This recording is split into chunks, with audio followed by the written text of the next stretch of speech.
Sœurs dans la foi, fils et filles du ministère de la Pierre Vivante, Shalom.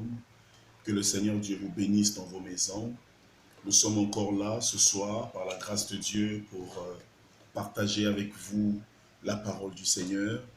Hier, nous avons débuté un programme que nous avons dénommé « Les grands secrets du psaume 23 » où nous avons parlé de la relation que David, en tant que brebis, avait avec l'Éternel qui était son berger. Et ce soir encore, par la grâce de Dieu, nous voulons continuer dans ce psaume qui est riche. Nous avons dit hier que David a écrit beaucoup de psaumes inspirés par le Seigneur. Et parmi ces psaumes, le psaume 23 demeure un psaume puissant, un psaume glorieux, un psaume qui regorge de beaucoup de révélations. Nous croyons que ce soir encore, le Seigneur va vous bénir. Il va vous faire du bien au travers ce que vous allez écouter. Seigneur, merci. Nous recommandons ce moment entre tes mains. Laisse qu'au travers de cette exhortation, qu'une personne soit bénie dans sa maison, relève, reconforte, restaure l'âme d'une personne. Au nom puissant de Jésus, nous avons prié. Amen. Alors, hier, nous étions dans le psaume 23. La Bible dit, « L'Éternel est mon berger, je ne manquerai de rien. » Nous avons développé le premier paragraphe, notamment la première phrase plutôt, où David a dit que l'Éternel est son berger et qu'il ne pouvait manquer de rien. Nous avons dit que David avait une relation vraie et une confiance en l'Éternel. C'est à cause de cela qu'il a appelé l'Éternel son Dieu. Et nous avons dit aussi qu'on ne peut pas appeler l'Éternel son Dieu si on ne le connaît pas. Ça prouve que plutôt David avait une expérience avec Dieu. Il connaissait qui l'Éternel était pour lui. C'est à cause de cela qu'il a appelé l'Éternel son berger. Et une relation vraie, nous avons dit qu'elle est basée sur la révélation de ce que nous avons de Dieu. Pour vivre la gloire de Dieu, il faut avoir une révélation particulière de Dieu. David avait une révélation particulière du Seigneur. Voilà pourquoi il a appelé mon berger. Et nous avons dit que si tu connais qui Dieu est pour toi, il sera ton berger, même au temps de la crise, même en des périodes que nous sommes en train de traverser. S'il est ton berger, il ne t'abandonnera pas. Quelqu'un peut dire Amen chez lui. Alors, ce soir, nous continuons par le verset 2. Il dit, il me fait reposer dans des verts pâturages. Il me dirige près des eaux paisibles. Il restaure mon âme. Il me conduit dans les sentiers de la justice à cause de son nom.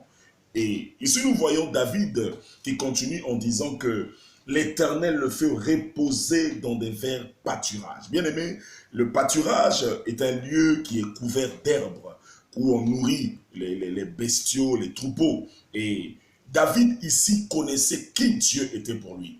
Ici, il dit que Dieu le conduit dans les verts pâturages. Dieu ne le conduisait pas dans des mauvaises choses. Dieu ne le conduisait pas dans des pâturages qui avaient vieilli, mais Dieu le conduisait dans les verts pâturages. Nous voulons dire ceci ce soir. Tu peux connaître ce que tu veux, mais Dieu connaît ce qu'il te faut. Alléluia. Dieu connaissait ce qu'il fallait pour la vie de David. Ce soir, je suis venu te dire que Dieu connaît ce qu'il te faut. Tu peux connaître ce que tu veux dans ta vie, mais Dieu connaît ce qu'il te faut. Quand il est ton berger, ce n'est pas à toi d'aller chercher les pâturages, mais c'est à Dieu de te conduire vers les bons pâturages. Écoutez, bien-aimés, il nous arrive de fois d'échouer dans la vie parce que nous ne laissons pas à Dieu le soin de nous conduire. Nous faisons de Dieu notre berger, oui, mais nous voulons réussir certaines choses par nous-mêmes. Et chaque fois que tu chercheras à réussir certaines choses par toi-même, tu échoueras. Quelqu'un dit Amen. Ce n'était pas à David d'aller chercher les pâturages, mais c'était à Dieu de le conduire, de le faire reposer vers les verts pâturages. Et étant donné que c'était à Dieu qu'était cette responsabilité, Dieu ne pouvait pas donner à David des mauvaises choses. Je suis venu dire à quelqu'un, si l'Éternel est ton berger, il connaît ce qu'il te faut. Et il ne te donnera jamais les mauvaises choses. Alléluia. Si tu fais de l'Éternel ton berger, bien-aimé, il ne te donnera jamais les mauvaises choses. David ne pouvait pas lui-même aller chercher les pâturages, c'est-à-dire la nourriture. C'est le rôle du berger de donner la nourriture aux brebis. Ce n'est pas à la brebis de se nourrir elle-même, Mais c'est le berger qui a le rôle et la responsabilité de nourrir les brebis.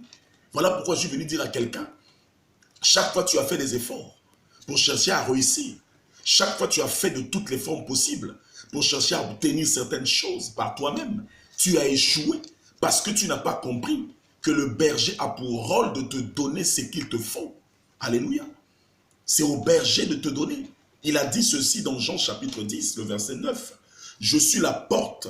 Si quelqu'un entre par moi, il sera sauvé. Il entrera et sortira. Et il trouvera des pâturages.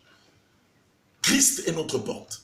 Christ est notre berger. Jean définit Jésus comme le bon berger. C'est lui le bon berger qui connaît les pâturages qu'il nous faut. Je suis venu te dire, Dieu connaît ce qu'il te faut. Développe en toi la capacité de croire en lui.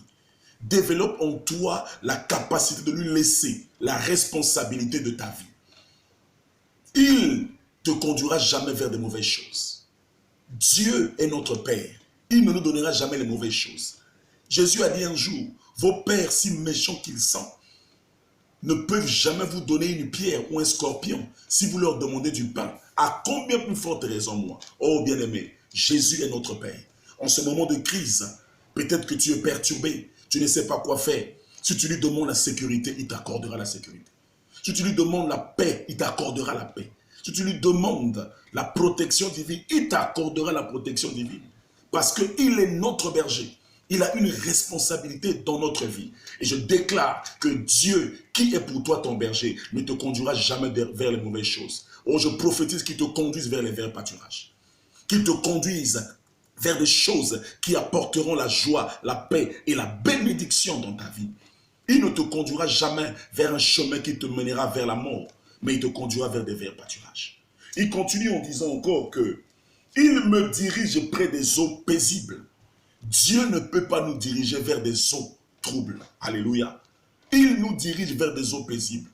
Il dit, je suis venu afin que mes brebis aient la vie et la vie en abondance. La volonté de Dieu est que tu vives une vie en abondance. Dans la vie en abondance, il y a la bénédiction. Il y a la sécurité de Dieu, il y a la protection et la guérison divine. En ce moment, dans le monde est troublé, le monde est perturbé, les gens sont accablés par des mauvaises nouvelles. Mais toi, Dieu ne te conduira jamais vers des eaux troubles. Il te conduira vers des eaux paisibles.